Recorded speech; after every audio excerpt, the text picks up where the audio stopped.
Hello, this is Dana Rangione here.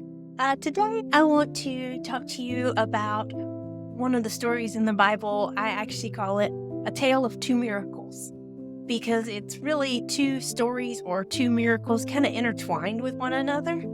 And it's a very exciting account and a lot of interesting things happen. But before we get into it and read the scripture, I want to ask you a question. And I want you to think about this question for a minute. Is 12 years a long amount of time or a short amount of time? That's the question I want you to think about because it has a lot to do with our stories today, our two miracles that are intertwined.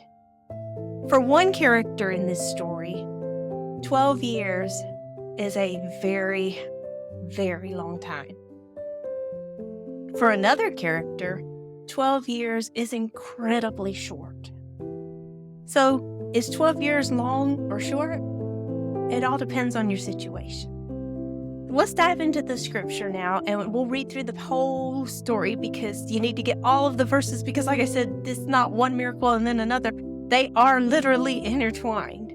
So let's read through the scripture. We'll cover all of that, and then we'll go through and just make some notes and some things that I want to kind of point out that the Lord has brought to my attention that has been really a blessing to me. So let's look at Mark chapter 5, and we're going to start with verse 21. Mark 5, verse 21. And when Jesus was passed over again by ship unto the other side, much people gathered unto him, and he was nigh unto the sea. And behold, there cometh one of the rulers of the synagogue, Jairus by name. And when he saw him, he fell at his feet, and besought him greatly, saying, My little daughter lieth at the point of death. I pray thee, come and lay thy hands on her, that she may be healed, and she shall live. And Jesus went with him, and much people followed him and thronged him. And a certain woman, which had an issue of blood 12 years, and had suffered many things of many physicians, and had spent all that she had, and was nothing bettered, but rather grew worse. When she had heard of Jesus, came in the press behind, and touched his garment. For she said, If I may touch but his clothes, I shall be whole. And straightway the fountain of her blood was dried up, and she felt in her body that she was healed of that plague. And Jesus, immediately knowing in himself that virtue had gone out of him, turned him about in the press and said, Who touched my clothes?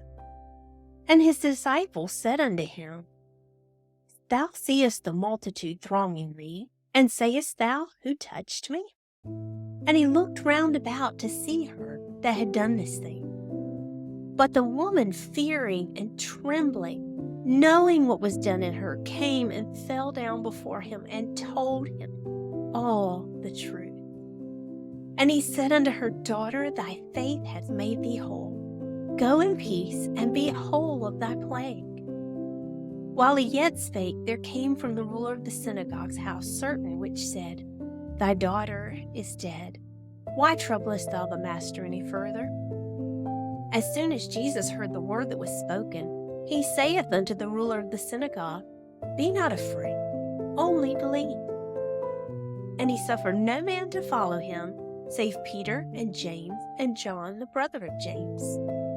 And he cometh to the house of the ruler of the synagogue, and seeth the tumult, and them that wept and wailed greatly. And when he was come in, he saith unto them, Why make ye this ado and weep?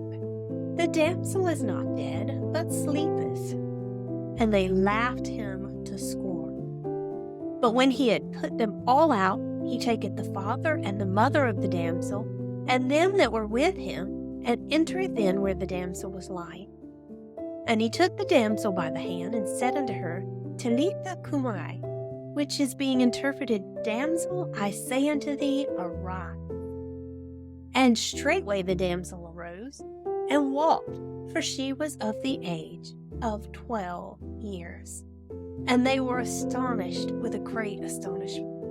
And he charged them straitly that no man should know it. and commanded that something should be given her to, like I said, an amazing account of 2 miracles, one right on top of another, and so much that's similar in the stories, but also so much that's different. We have 2 characters. One, we have his name. His name is Jairus.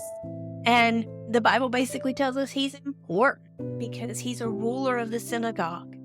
He has servants. He has a family.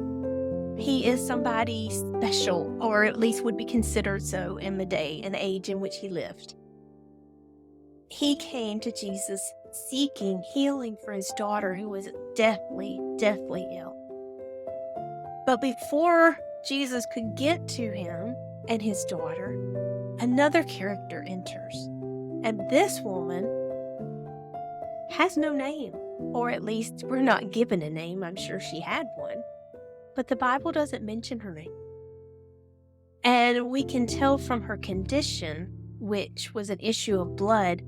Back then in Bible times, it was treated a lot like leprosy. It was a condition that was considered unclean. And because of that, she would have been treated as one that was unclean, which meant she couldn't touch anybody. She likely even had to live alone because she couldn't be around other people in case that she contaminated something that they would touch.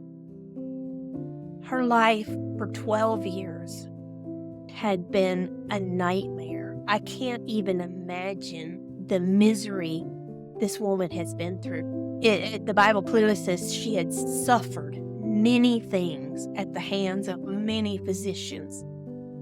She was desperate. She was desperate to be healed. She had sought help. She had sought physicians. She had sought remedies. She had spent every bit of money she had. And the Bible says she wasn't any better for it. Instead, she was worse. So I think here I want to start with this woman. Even though she's not the important one in the story, I want to start with her because I can relate more with her. Because I don't have a big name and I don't have a lot of fame and I am not a big important person, and you're probably the same way. So I want to talk about this woman first, and then we'll get back to Jairus and his daughter.